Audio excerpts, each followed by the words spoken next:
स्वागत है झारखंड ज्ञान चैनल में।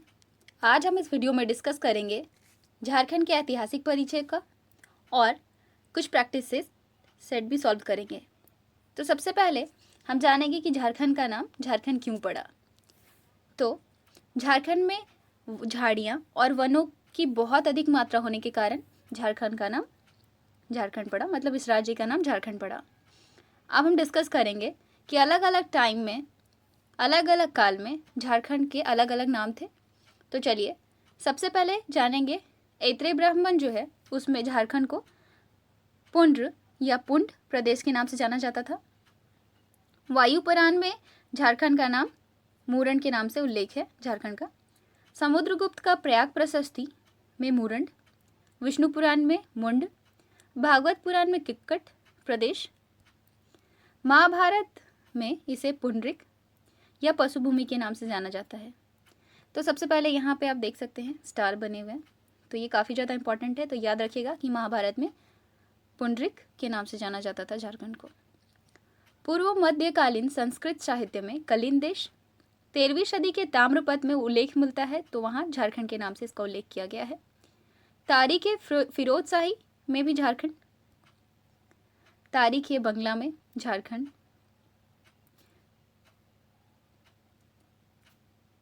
सियार उल मुख्तरीन में झारखंड, कबीर और जायसी द्वारा भी झारखंड के नाम से ही इसका उल्लेख किया गया है झारखंड का। अकबरनामा में भी झारखंड, आईने अकबरी में खोखरा या खंखरा, कौटिल्य का अर्थशास्त्र में इसे कुक्कुट या कुक्कुट देश के नाम से झारखंड का उल्लेख है। टॉलमी द्वारा झारखंड का मुंडल के नाम से उल्लेख किया गया है, मतलब उसने बोला झारखंड को मुंडल। फाहियान द्वारा कुक्कटलाड, हेनशांग द्वारा, ये बहुत ही अजीब नाम है, इवन उनकी लैंग्वेज तो डिफरेंट थी हमारे से, तो हम और वो सही मतलब एक जैसा प्रोनाउंसिएशन तो कर ही नहीं सकते। तो ये क्या बोला की ना सु फा ला ना, मतलब कर्ण सुवर्ण। ये काफ़ी इजी है और ये बहुत डिफ़िकल्ट। मुगल काल में इसे खुखरा या कुकरा, तुर्की जहांगीरी में इसे खोखरा के नाम से जाना जाता है। ईस्ट इंडिया कंपनी के शासनकाल में झारखंड को छोटा नागपुर के नाम से जाना जाता है। उल्लेख मिलता है जब उन्होंने ईस्ट इंडिया कंपनी कहीं भी अगर वर्णन किया है तो उसे छोटा नागपुर के नाम से झारखंड का उल्लेख मिलता है। झारखंड, यहाँ पे कुछ इंपॉर्टेंट फैक्ट्स है जिसे आप अपने कॉपी पे राइट डाउन करके रख सकते हो। झारखंड प्रदेश का सर्वप्रथम साहित्यिक उल्लेख कहाँ मिलता है, तो ये था ऐत्रेय ब्राह्मण में इसका उल्लेख मिलता है। झारखंड शब्द का प्रथम पुरातात्विक प्रमाण 13वीं सदी के ताम्रपत्र में मिलता है। तो ये दोनों क्वेश्चन हमने पहले पढ़ा है। अब हम कुछ और डिस्कस करेंगे कि झारखंड के कुछ अलग अलग पार्ट जो थे, भाग, जिसे अलग अलग नामों से भी जाना जाता है। तो सबसे पहले हेनसांग ने राजमहल क्षेत्र के लिए किनचिंग काइलो तथा इसके पहाड़ी क्षेत्र के लिए दामिनेको का शब्द का प्रयोग किया। कैप्टन टैनर के सर्वेक्षण के आधार पर 1837 में दामिनेको की स्थापना हुई थी। ठीक है, किसकी? तो दामिनेको की स्थापना हुई थी।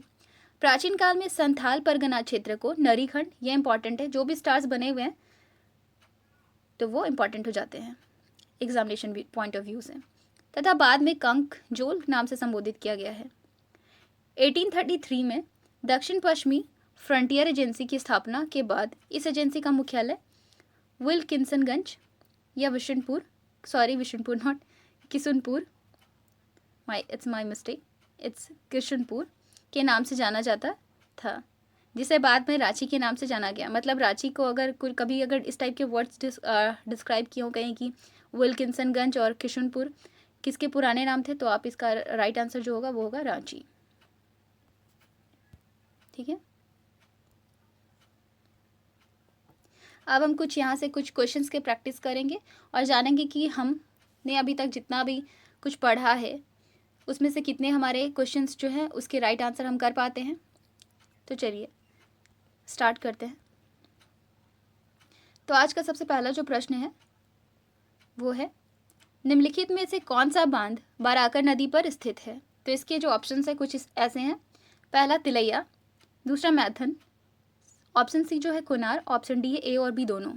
तो सबसे पहले हम जानते हैं कि तिलैया जो है वो बराकर नदी पे बनी हुई है और मैथन भी बराकर नदी पे। तो इसका जो राइट ऑप्शन है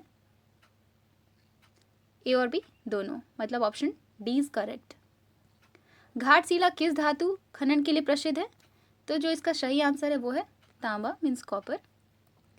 झारखंड के पश्चिम में स्थित है। तो हमने कई बार डायरेक्शंस पढ़े हैं, आसपास मतलब झारखंड के नॉर्थ में कौन सा स्टेट है, साउथ में कौन सा स्टेट है। तो एक बार इसे फिर से रिवाइज कर लेते ताकि ये हमें याद रहे। तो नॉर्थ में झारखंड के बिहार है, साउथ में उड़ीसा है, ईस्ट में वेस्ट बंगाल, और जो वेस्ट है यूपी और छत्तीसगढ़। तो वो हमारा क्वेश्चन क्या था कि झारखंड के पश्चिम में क्या स्थित है। तो आप, मुझे लगता है कि आप राइट आंसर चूज़ कर लिए होंगे। तो इसका जो राइट आंसर है वो है ऑप्शन डी। बी और सी दोनों ऑप्शंस जो हैं वो करेक्ट है, मतलब option D is a correct. ठीक है। छोटा नागपुर का पठार प्रायद्वीपीय पठार के किस भाग में स्थित है? तो हमारा जो इंडिया है कुछ ऐसा है। ठीक है। अब हम ये डिस्कस करेंगे कि हमारा झारखंड का लोकेशन कुछ ऐसा है, थोड़ा सा और ऊपर। तो ये जो है ये वेस्ट है, ये ईस्ट, ये साउथ, एंड जो ऊपर का पार्ट है वो नॉर्थ। तो ये इधर से थोड़ा काफ़ी क्लोज है बहुत ही ज़्यादा। तो इसका जो राइट ऑप्शन होगा वो होगा ऑप्शन सी, उत्तर पूर्वी भाग। निम्नलिखित में से कौन सी नदी देव नदी के नाम से जानी जाती है? तो इसका जो सही आंसर है, पहले ऑप्शन पढ़ते फिर आप आंसर टिक कर लोगे, फिर हम इसका सही आंसर है वो आपको बताएंगे। तो इसका जो पहला ऑप्शन है वो है ए दामोदर नदी, बी मयूराक्षी नदी, सी स्वर्ण रेखा नदी और डी गंगा नदी। ठीक है। तो देव नदी के नाम से जिसे जाना जाता है वो है, जो राइट आंसर है वो है दामोदर नदी। दामोदर नदी को बंगाल के शोक के नाम से भी जाना जाता है। इवन अब बहुत सारे डैम बन गए, बांध बन गए, तो अब जो बाढ़ है वो नहीं आता। ठीक है। और एक चीज़ और, दामोदर नदी की जो झारखंड में लंबाई है वो 290 किलोमीटर है। इसे भी याद रखने की बहुत ही ज़रूरत है, आप इसे कॉपी पे राइट डाउन कर लें। और दूसरी चीज़ कि झारखंड की सबसे लंबी नदी कौन है? तो इसका जो राइट ऑप्शन है वो है दामोदर नदी, झारखंड की सबसे लंबी नदी है। झारखंड का सबसे ऊंचा जलप्रपात कौन सा है?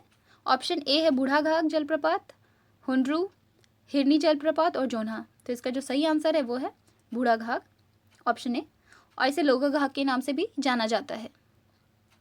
विश्व में शेरों की गणना सबसे पहले कहाँ की गई? तो जो इसका राइट आंसर है, आप जल्दी जल्दी से ऑप्शन पढ़े और इसका जो राइट ऑप्शन है उसको आंसर करें। तो ऑप्शन ए है बेतला, ऑप्शन बी है हजारीबाग अभ्यारण्य, ऑप्शन सी है सिमलीपाल नेशनल पार्क और ऑप्शन डी है गिर नेशनल पार्क। तो एक चीज़ हम यहाँ से कुछ रिवाइज कर लेते हैं जो इंडिया से भी रिलेट करेगा। तो गिर नेशनल पार्क कहाँ है?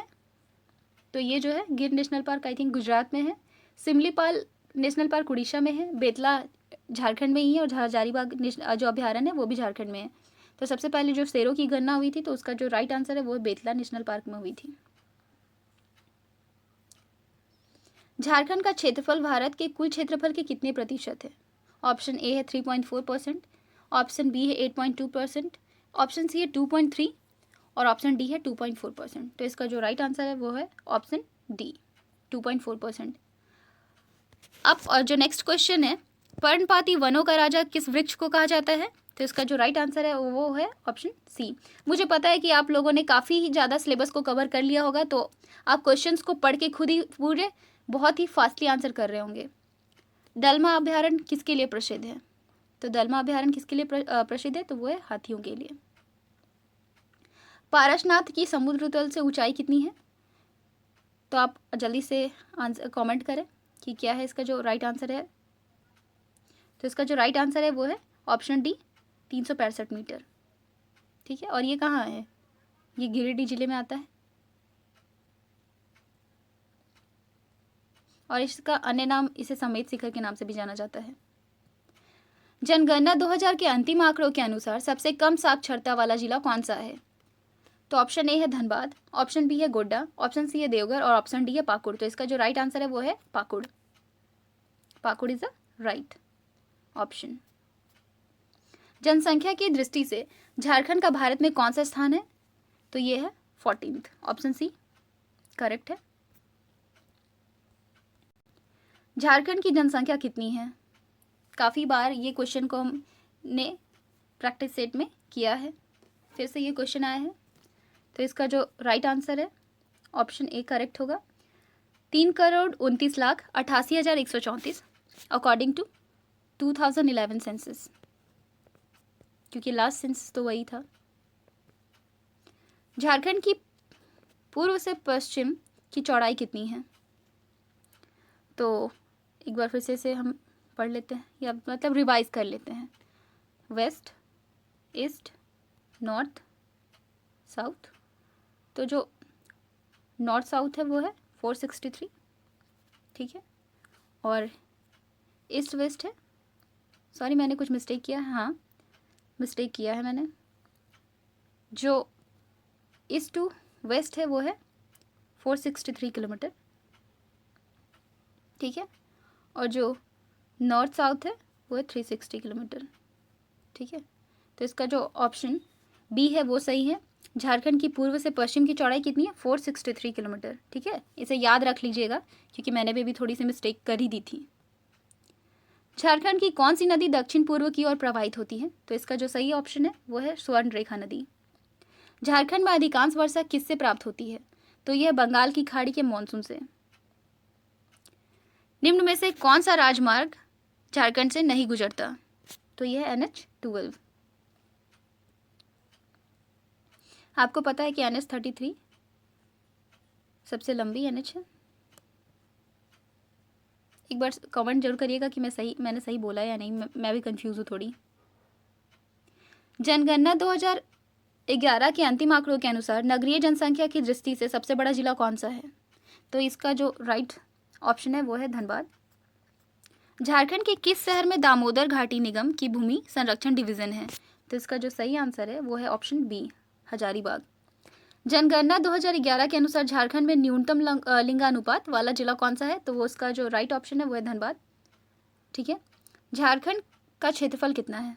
जल्दी जल्दी कमेंट करिए, इवन अपने कॉपी पे राइट डाउन करें, क्योंकि ये क्वेश्चन मुझे नहीं लगता कि आप मतलब जो लोग तैयारी कर रहे थे एग्ज़ाम के, इवन बहुतों को पता होगा, सभी राइट करोगे आंसर, मुझे पता है। तो ये है ऑप्शन सी, 79,714 स्क्वायर किलोमीटर। एक बार फिर से मैं इसे रिपीट करती हूँ, 79,714 स्क्वायर किलोमीटर। मसानजोर डैम को अनेक किस नाम से जाना जाता है? तो ये है option D, Canada dam. Canada बांध जो है वो किस नदी पर है, किस नदी पे बनी है? तो ये इसका ऑप्शन ए, मयूराक्षी नदी पे। उत्तर कोयल जलाशय परियोजना का प्रारंभ किस पंचवर्षीय योजना के तहत हुआ था? तो ये था पांचवी पंचवर्षीय योजना। झारखंड के कुल क्षेत्रफल का कितना प्रतिशत वन क्षेत्र है? तो इसका ऑप्शन ए है 27%, option B 27.9%, option C 29.45%, option D 28.9%। तो इसका जो राइट आंसर है वो है ऑप्शन सी, 29.45%। झारखंड का जनसंख्या घनत्व कितना है 2011 के सेंसस के अकॉर्डिंग? तो इसका जो राइट आंसर है वो है ऑप्शन सी, 414। रांची में किसके सहयोग से एक इंसुलेटर तथा विद्युत उपकरण कारखाना स्थापित किया गया है? तो यह चेकोस्लोवाकिया के मदद से। क्योंकि ये वीडियो काफ़ी ज़्यादा लंबा हो जाएगा तो मैं नहीं चाहती, हम अभी सिर्फ जो राइट आंसर है उस पर डिस्कशन करेंगे। भारत का सर्वाधिक लौह उत्पादक राज्य कौन सा है? भारत का सर्वाधिक लौह उत्पादक राज्य कौन सा है? सही मैंने क्वेश्चन पढ़ा था, मुझे लगा मैंने गलत किया। तो इसका जो राइट आंसर है वो है झारखंड। सबसे ज़्यादा झारखंड में होते हैं लौह का उत्पादन। दामोदर नदी घाटी परियोजना कब प्रारंभ की गई थी? तो इसका जो राइट आंसर है वो है 1948 में। इसे स्टार्ट किया गया था 1948 में और ये कंप्लीट हुई थी बन के 1953 में, ठीक है। दलमा अभ्यारण्य कहाँ है? तो दलमा अभ्यारण्य कहाँ स्थित है? ये है पूर्वी सिंहभूम में। भुरकुंडा स्थित कांच उद्योग किस देश के सहयोग से स्थापित किया गया है? तो इसका जो राइट आंसर है वो है जापान के। अच्छा, जापान का जो कैपिटल है, जापान की राजधानी क्या है? तो इसका राइट आंसर टोक्यो है। खनिज उत्पादन की दृष्टि से झारखंड का भारत में स्थान पहला। झारखंड को रूर प्रदेश के नाम से भी जाना जाता है भारत के। झारखंड में सबसे बड़ा लौह का खान कहाँ स्थित है? यह है नोवामुंडी में। हजारीबाग का पठार, जो हजारीबाग पठार है उसकी औसत ऊंचाई कितनी है? तो वो ये है 600 मीटर। दसम जलप्रपात किस नदी पर स्थित है? तो ये है कांची नदी पे दसम जलप्रपात। झारखंड राज्य का पहला जल विद्युत संयंत्र कब लगाया गया? तो इसका जो राइट आंसर है वो है 1953। जैसा कि मैंने बताया था कि जो बनना स्टार्ट हुआ था वो था 1948 में और कंप्लीट हुई थी 1953 में बन के। निम्नलिखित में से कौन सा राज्य झारखंड का सबसे क्लोज जो नेबर है वो नहीं है, मतलब पड़ोसी राज्य नहीं है? तो हमें पता है कि झारखंड के 5 पड़ोसी राज्य हैं। तो चलिए देखते हैं कि आप में से कितने सही आंसर करते हैं कि कौन सा ऑप्शन जो है वो मतलब सही है। तो इसका जो राइट ऑप्शन है वो है मध्य प्रदेश। झारखंड का पड़ोसी राज्य नहीं है, मतलब उसकी सीमा झारखंड से नहीं लगती। कौन कौन से राज्य हैं जिसकी सीमा लगती है? तो ये मैं बताती हूँ। बिहार, वेस्ट बंगाल, ठीक है, छत्तीसगढ़ की लगती है, यूपी की लगती है, ये दोनों वेस्ट में है, और उड़ीसा की लगती है, ये जो है साउथ में है झारखंड के। टोटल 5 राज्य इसकी सीमा को सटे हुए हैं, मतलब इससे सीमा साझा करते हैं झारखंड से। झारखंड कुल कितने राज्यों से घिरा हुआ है? तो option B is the right, 5। क्षेत्रफल की दृष्टि से झारखंड का भारत में स्थान है? तो ये है 16वां। राजमाल की पहाड़ी किस प्रकार के चट्टान से बनी है? तो ये है बेसाल्ट। और राजमाल की जो पहाड़ी है वो संथाल परगना परमंडल के अंतर्गत आती है। कौन सी रेखा झारखंड से होकर नहीं गुजरती? बड़ा कंफ्यूजिंग क्वेश्चन है। नहीं है, उन लोगों के लिए बिल्कुल भी नहीं है जो पढ़े हैं इन चीज़ों को। मकर रेखा, तो ये जो है 23.5 सदर्न हेमिस्फीयर में इसका जो है एक्सपेंशन है। भूमध्य रेखा, जिसे हम इक्वेटर भी बोलते हैं, वो 0 डिग्री लैटिट्यूड है, ठीक है। 82.5 ऑप्शन बी जो है लॉन्गिट्यूड देशांतर, ये झारखंड में नहीं, झारखंड से गुजरती ही नहीं है। ये जो इंडिया की है मानक समय, जिससे मतलब इंडिया का टाइम मैनेज होता है, वो है, और ये शायद यूपी के मिर्ज़ापुर से गुजरती है, ठीक है। तो इसका जो राइट आंसर है वो है ऑप्शन डी, मतलब कोई भी नहीं, मतलब कौन सी रेखा झारखंड से होकर नहीं गुजरती। तो इसके जो सारे के सारे जो ऑप्शन है वो मतलब उनमें से कोई भी रेखा जो है वो झारखंड से नहीं गुजरती। आज हमने काफ़ी सारे क्वेश्चंस सॉल्व किए और मुझे लगता है कि आप लोगों ने काफ़ी ज़्यादा क्वेश्चंस जो हैं उनके आंसर्स सही टिक किए होंगे। तो अगर ये वीडियो आपको अच्छा लगा हो और हेल्पफुल लगा हो तो प्लीज़ इस वीडियो को लाइक करें और इस चैनल को सब्सक्राइब करें, ताकि मैं ऐसे ही वीडियो लेके